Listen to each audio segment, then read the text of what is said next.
네, 매주 금요일마다 여론조사를 통해서 한 주간의 민심을 들여다보는 쇼미더 민심 코너입니다. 배종찬 인사이트 K 연구 소장님 나오셨습니다. 어서 오세요. 안녕하십니까. 네, 우리 초사이언 배종찬입니다. 네, 우리 배 소장님은 정말 우리 프로의 보물단지예요. 보물단지. 아유, 네, 제가 정말로 주얼리인가요? 이거 제가 한 말 아니에요, 여러분. 네.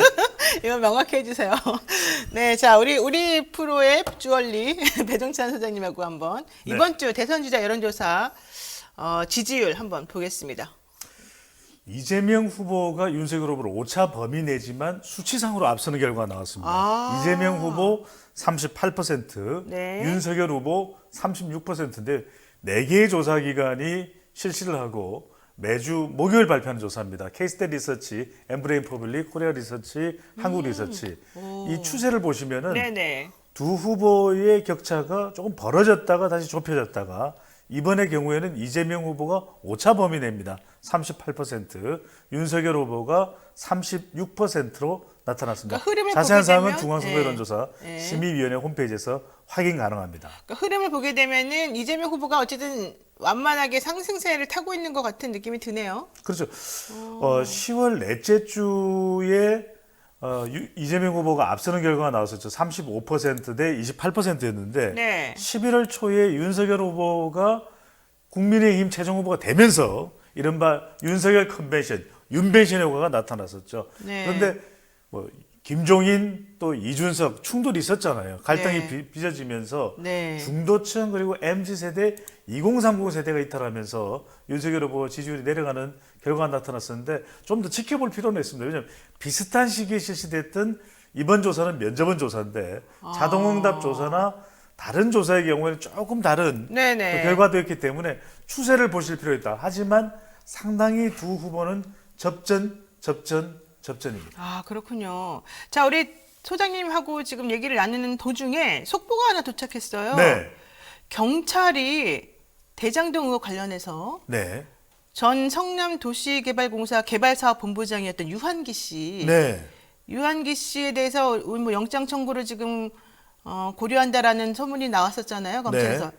어쨌든 그러고 있는 상황이었는데 경찰에서 유한기로 추정되는 시신을 발견했다. 시신을 발견했다. 이 지금 기사가 나오고 있습니다. 이거는 네. 좀 저희가 확인을 해서 자세한 내용을 알려드려야 될 것 같은데 이게 바로 금방 좀 전에 나온 기사라서 네.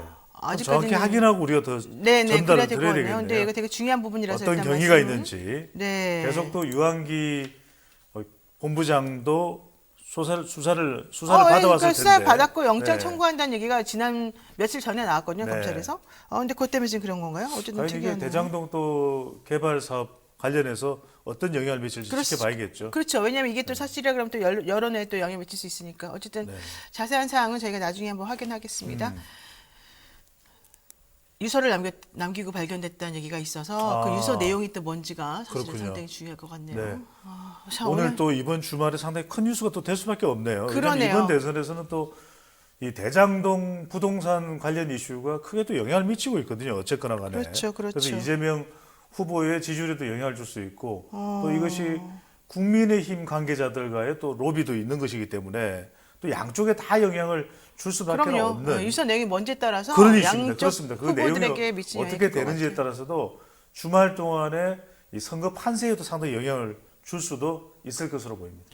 좋습니다. 자, 어쨌든 이제 좀 전에 우리가 물론 오차 범위 내에서 이재명 후보가 2% 정도 좀 더 앞선 지지를 보이는 걸 봤습니다만은 이 역전된 거는 왜 그렇다고 봐야 돼요?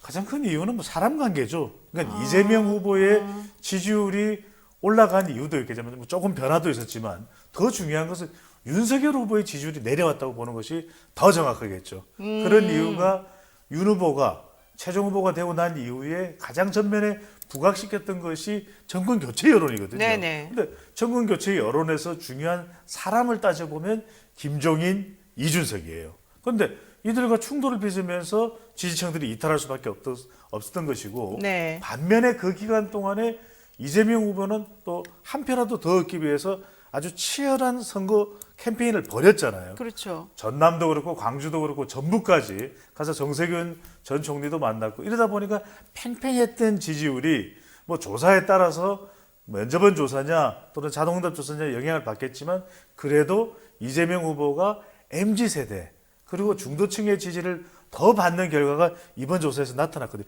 그만큼 이번 선거는 뭐가 중요하다?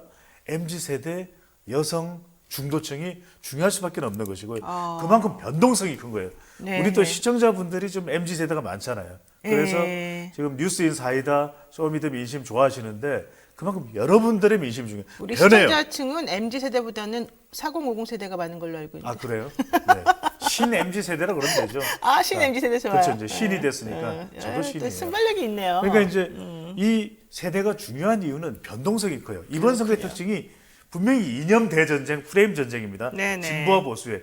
그럼에도 불구하고 상당수 이 2030 세대 여성 중도층은 끝까지 나에게 더 이익을 줄 수 있는 후보가 누구냐. 네. 탈탈 털어서 먼지가 덜 나는 후보는 누구냐.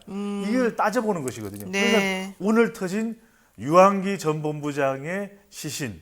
이것이 앞으로 가져올 파장도 만만치가 않아요. 좋습니다. 네, 제가 우리 애청자는 4050이 많다 그랬더니 샹그릴라님, 전 30대예요. 30이에요. 애니님, 묵지 마세요. 저는 20대인데요.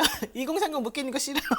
아니 그러니까요. 지금 아니 아이고 참. 우리 유튜브 또 우리 지금 실시간 방송이 다른 어떤 세대보다도 2030 세대가 많이 본다는 거예요. 그래서 제가 지하철을 타면은 네. 나를 뚫어져라 보는 우리 젊은 세대들이 많아요. 아, 그래? 그래서 놀래요. 그래서 왜? 뚫어지는 거 아니냐. 얼굴 뚫어지겠다? 네, 요즘 뭐 그만 봐라. 인기가 제가 뭐 다니지를 못해요.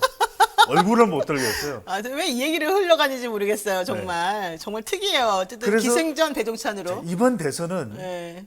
이 2030 세대와 또 중도층과 여성들의 이 변동성이 상당히 큰 선거. 자, 그래서 그런데, 저는 무슨 이야기를 드리고 싶으냐면 네. 이번 선거는 여성이 중요해요. 그래서 제가 노영희 진행자가 중요하다. 인재 영입도요. 인재 영입 네. 참사입니다. 네. 자칫 잘못 영입하면. 알겠습니다.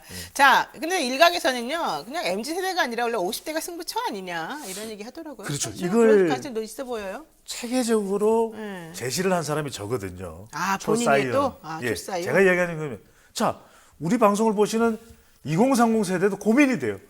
누가 나에게 혜택을 더 많이 아니, 더불어민주당의 이재명 후보도 MZ 세대를 위한다 그러고 또 윤석열 후보도 민지야, 민준아 뭐 이렇게 이야기를 하고 그러다 보니까 누구에게 마음을 줘야 될지 모르겠어요. 네. 엄마도 잘해주겠다 그러고 아빠도 잘해주겠다 이러면 곤란해지는 거죠. 그러니까 결국에는 2030 세대가 한 후보 쪽으로 쏠려가지는 않을 것이다. 네. 그렇게 된다면 오히려 지난 보궐선거도 그렇고 50대가 중요해요. 40대는 이재명, 60대, 70대 이상은 윤석열. 그러면 중간에 낀 세대 70년대생, 90년대 학번이에요. 네. 이들이 보면은 딱 이념적으로도 진보 보수 중간 딱 나누어집니다. 네. 그러니까 이들이 과연 어느 후보 쪽으로 좀 더 쏠려가느냐, 네. 어느 후보 쪽으로 무게를 실어주느냐에 따라서 대선의 판세가 다를 수 있다.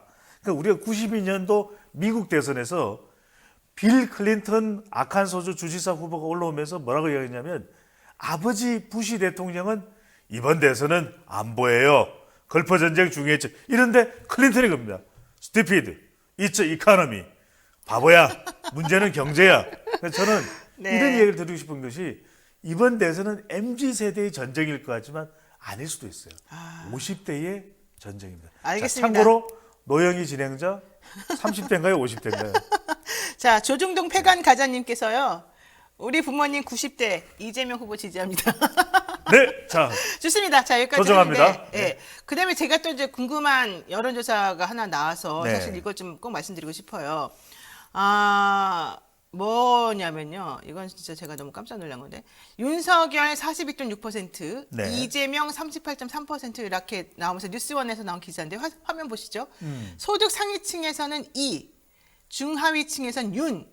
보셨죠? 네네. 저거 기사 알아요? 알죠. 저거는 그러니까 결과적으로는 저는 앞에 퍼센테이지가 중요한 게 아니라 그러니까 이재명 후보를 지지하는 층들은 사실은 소득 상위층들이 많고 그다음에 윤석열 후보를 지지하는 층들은 중하위층이 많다는 그런 분석이잖아요. 그러니까요. 그런데 사실은 윤석열 후보는 정말로 엘리트주의이고 제가 알기로는 계급론자예요. 제가 그냥 제 개인적 판단으로는.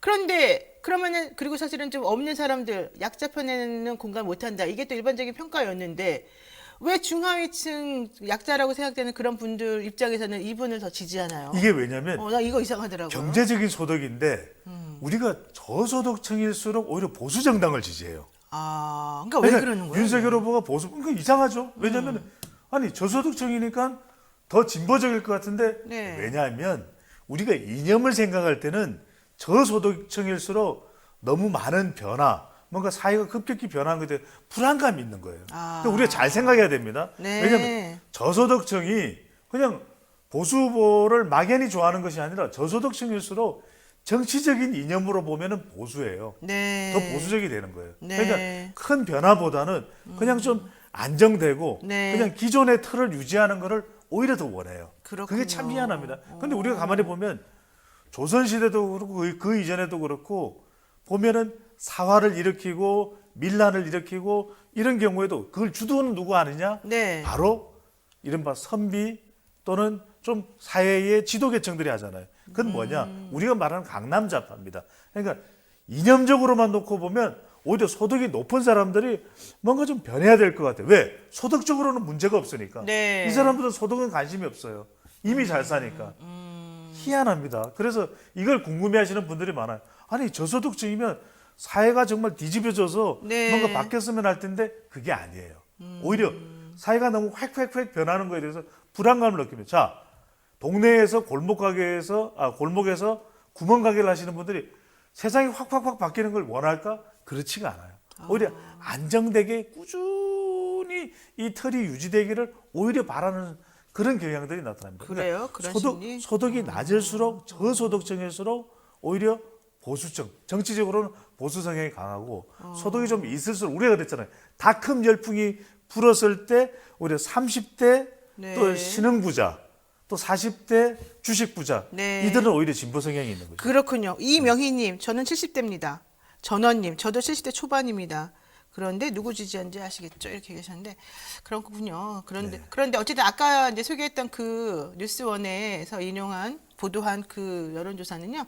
조원 씨의 나이가 스트레이트 뉴스 의뢰로 지난 4일에서 6일 동안에 전국 유권자 1,003명을 대상으로 실시한 거라고 합니다. 만약 내일이 대선일이라면 누구를 선택하겠냐 이렇게 물어본 거였는데 어쨌든 두 후보 지지율 격차는 4.3%포인트 오차범위 내였고요. 2주 전보다는 좀 줄어든 상황이라고 하네요.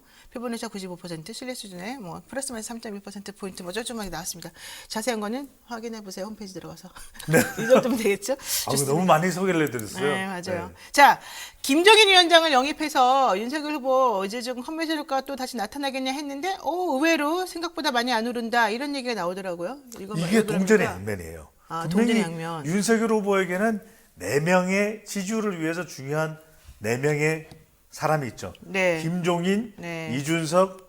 그런데 김종인 총괄 상임위원장을 맡으면서 자 김병준 위원장과의 관계도 보여줘요. 물론 뭐 중도층을 견인해 올 수 있고 선대위를 컨트롤할 수 있고 그렇기 때문에 정권 교체 여론이 부각되니까 네. 윤석열 후보에게는 분명히 지지율로 이익입니다.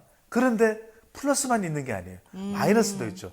자 2012년, 2016년에는 박근혜 또 2016년에는 당시에 문재인 전 대표가 교통정리를 해줬어요. 그런데 지금은 김종인 총괄 상임위원장을 행보를 하는데 본인이 대선 캠프를 이끌어가는데 이걸 교통정리를 내부적으로 해줄 사람이 있다 없다 없는 거예요. 그러니까 김병준 위원장, 김한길 위원장 어떻게 해요? 네. 또 윤석열 후보의 핵심 관계자 윤핵관 하고의 관계가 잠잠해지냐 내부적으로 아직도 내부에서는 꿈틀꿈틀 갈등의 요인이 있는 겁니다. 그래서 결론적으로는 2012년, 2016년 올해 보궐선거는 김종인 박사가 아주 효과적이었다면 이번 대선은 그만큼 효과적이지는 않은 그러니까 거예요. 그럴 것 같더라고요. 저는 생각해보니까 이제 김정인 위원장 약발이 조금 떨어질 거 아닌가 생각이 좀 아니 들어요. 그 말이 그냥 단순히 그냥 이 국민의힘 지지층이 아니라서 네, 또 네. 김종인 이 총괄 상임위원장 김종인 박사에 대해서 좀 부정적인 그런 게 아니라 대선에 지금 국면을 보면 그만큼 변동성이 큰 거예요. 네. 이 MZ세대 여성 중도층이라고 하는 이 변동성은 중도층만 있는 게 아니잖아요. 그럼 여성을 어떻게 이것을 또 관리를 할 거냐 이게 쉽지 않거든요. 네. 자 여기서 중요한 게 이 말씀 꼭 들어야 돼요. 김종인 총괄 상임위원장과 윤석열 후보의 배우자 김건희 씨 관련입니다. 자, 이 부분을 어떻게 할 거냐. 왜냐하면 배우자가 계속해서 드러내지 않고 신비주의를 네. 추구한다고 해서 네. 후보의 지지율이 도움이 되는 게 아니거든요. 계속해서 의혹은 눈덩이처럼 커져만 가는데 네. 바로 이 부분을 김종인 총괄 상임위원장이라도 컨트롤하기가 쉽지 않은 거죠. 그렇군요. 자, 제가 이제 처음에 초창기에 그 말씀드렸던 엠브레인 퍼블릭하고 케이스 리서치, 코리아 리서치, 뭐 한국 리서치 네네. 네 개의 회사가 공동으로 조사했던 아까 이재명 후보 38% 나온 그 네. 여론조사 여기에서 이런 질문을 했다는 거예요. 경제 정책을 가장 잘할 것으로 생각되는 사람이 누구냐 이렇게 물어보니까 이재명 후보가 42%, 윤석열 후보가 25%였다는 거예요. 이건 차이가 엄청나지 않습니까? 그러니까요. 이거는 무엇을 말하는 겁니까? 이번 선거는 철저하게 그 후보자를 바라본다는 겁니다. 후보자들도 그 후보자가 손에 잡히는 성과를 낼 수 있을 만한 네. 이 비전 또 공약을 해야만 득표 네. 플러스가 될 수밖에 없다는 걸 이야기하는 거죠. 왜냐하면 후보자들의 대선 후보자들의 선거에 나서는 모든 후보자들 마찬가지지만 바탕에 깔고 있는 지지율은 지역, 세대, 이념입니다. 그런데 후보자 스스로 개인으로 지지율을 견인할 때는 이념이 일단 밑에 깔려 있어야 되겠죠. 네. 진보냐 보수냐. 그 다음이 사람이에요. 이 후보자와 함께하는 피플이 누구냐. 그런데 이번 대선은 피플이 문제가 아니라 핵심적인 사람들과의 관계는 중요합니다. 그런데 더 중요한 건 뭐죠? 마지막에 오는 폴리시. 이 공약이 중요한 거예요. 네. 그러면 걱정이 되죠. 내년 대선부터 시작을 해서 내년에 이제 대선이 끝나고 나면 5년간 대한민국을 이끌어갈 지도자예요. 네. 근데 이재명 후보가 과연 그걸 잘할 수 있냐? 먹고 사는 문제니까 경제잖아요. 그다음에 좋습니다. 윤석열 후보도 중요해. 여기서 핵심적인 건 뭐냐? 인재 영입이 별로 그래서 중요하지 않다는 거예요. 왜? 후보자만 보는 거예요. 이재명, 그러게요. 윤석열. 그렇기 때문에 지금 조동연, 함익병, 노재승이죠. 노재승. 네. 계속 참사가 일어나는 거죠. 맞습니다. 이번 선거는 사실 인재 영입은 변수가 아닌 것 같아요. 후보 자체가 변수고요. 후보 가족이 변수인 것 같습니다. 제가 딱 한 사람만 추천합니다. 그만하세요. 좀 제발. 노영희. 좀 적당히 하세요. 거기까지. 자, 그런데 중요한 거는 지금 호남 민심이 생각보다 윤석열 후보를 지지한 쪽이 많다라는 쪽으로 흘렀다는 건데 이 부분에 대해서는 이낙연 전 대표가 조금 책임을 져야 된다. 이게 또 민주당 쪽에서 나온 얘기더라고요. 그렇죠. 더 적극적으로 도와야 되는데. 자, 호남 근데 왜 안 돕는 거예요? 그러면 호남 지지율이 중요한 게 안 왜냐하면 되는 것처럼 보이는. 예. 그게 왜냐하면은 아직까지 이 꿀 케미가 안 만들어져요. 그러니까 왜? 그런 이유는 이게 인간적인 또 유대관계도 필요하고 더 중요한 게 뭔지 아세요? 네. 이재명 후보가 좀 더 호남에 깊숙이 스며들 필요가 있거든요. 윤여정 씨가 여우조연상을 받을 때 윤며든다 이야기했죠. 윤며든다. 그러니까 여기서는 이며든다. 재며들어야 돼요. 재며든다. 이재명. 재며드는 게 왜 중요하냐면 김대중을 잡아야 됩니다. 왜냐하면 역대 대통령 선거 중에서 87년대 직선제 개헌 이후에 호남 출신의 유일한 대통령이 누구예요? 김대중 대통령이에요. 그러니까 김대중 대통령, 자, 이낙연, 설훈, 정동영, 천정배 다 누구 사람입니까? DJ 사람이에요. 근데 아직까지 이재명 후보의 노무현 냄새가 난다. 문재인 이어가겠다. 그런데 아직까지도 김대중 냄새가 안 나요. 그러니까 그렇군요. 호남은 김대중입니다. 자, 1997년 대선에서 네. 전남, 광주, 전북에서 95% 이상의 득표를 얻었던 것이 김대중 전 대통령이에요. 그러니까 호남도 중요한데 서울에서 22만 표로 이해창을 제칩니다. 네. 그런데 전체적으로 30만 표로 김대중 당시 후보가 97년 대선에서 이해창 후보를 이기거든요. 네네. 대부분이 서울에서 이긴 덕분에 이기는 거예요. 그 이야기는 뭐냐? 이재명 후보가 김대중을 잡아야 돼. 알겠습니다. 자, 요 얘기들 마지막으로 하나 하고 가겠습니다. 시간이 벌써 그렇게 됐네. 네, 시간이 그렇게 됐어요. 자, 적절한 시점에 국민 앞에 나와서 활동하지 않겠냐? 윤석열 후보가 본인의 아내인 김건희 씨 등판 시점에 대해서 한 말인데요. 커튼 뒤 내조하겠다. 또 이런 얘기도 나와서 정말 나오는 건지 안 나오는 건지 매우 궁금해요.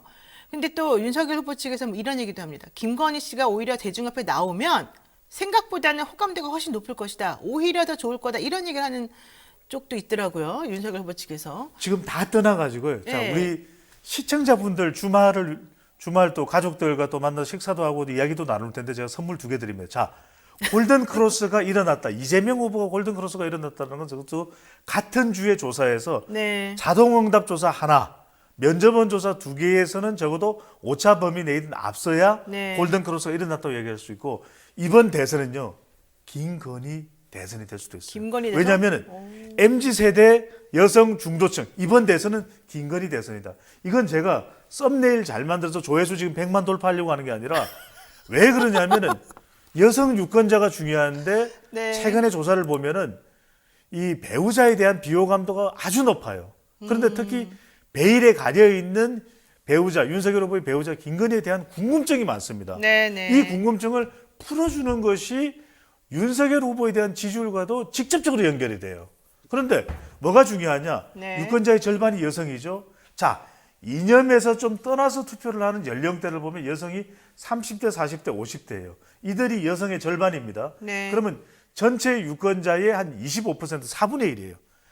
25%의 유권자가 배우자가 치명적이다. 그렇다면 배우자 김건희 씨는 빨리 나와서 이 의혹을 털어낼 때 네. 남편 선거에 더 도움이 되는 거예요. 알겠습니다. 네, 오늘 또 쇼미더 민심 여러 주제를 다뤄봤는데 좀 심도 깊은 대화가 많이 있었던 것으로 보입니다. 그렇지만 어쨌든 또 시간이 다 돼서 좀 정리를 해야 될 것 아니 같아요. 그 1시간으로 확대해야 될까요? 알았습니다. 네, 오늘 배종찬 소장하고 여기까지 하고요. 그동안에 올라온 속보 아까 말씀드린 유한기 전 도시개발공사 개발사업본부장 소식 잠깐 알려드리면요. 대장동 개발 사업 관련 뒷돈 챙긴 혐의로 영장이 청구된 유한기 본부장에 대해서 이분은 지금 현재는 포천도시공사 사장이었는데요. 이분이 오늘 오전 경기 고양시 자택 인근에서 숨진 채 발견이 됐고 오전 7시 40분 정도에 유 전 본부장이 추락해 숨져 있는 것을 주민이 발견해서 신고했다고 나옵니다. 오늘 오전 그 새벽이죠. 4시 10분경에 그가 유사를 남기고 집을 나갔다는 내용의 실종 신고가 접수되었고 그래서 경찰이 수색 작업을 벌이고 있던 타임이었다는 겁니다. 네, 오늘 여기까지 정리를 하겠습니다. 안타까운 소식도 있고 이런저런 얘기 많이 나옵니다. 자, 어쨌든 배 소장님하고 여기서 정리하겠습니다. 고맙습니다. 감사합니다. 네. 네, 오늘 방송 저희가 준비한 건 여기까지입니다. 다음 주 월요일에는요, 오창석 평론가 아주 시원시원한 평론 잘해주시죠. 오창석 평론가 모시고 한 번 더 이 정치 국면 전반에 대해서 한번 논의를 해보겠습니다. 네, 여러분 주말 잘 보내시고 사랑해요. 고맙습니다.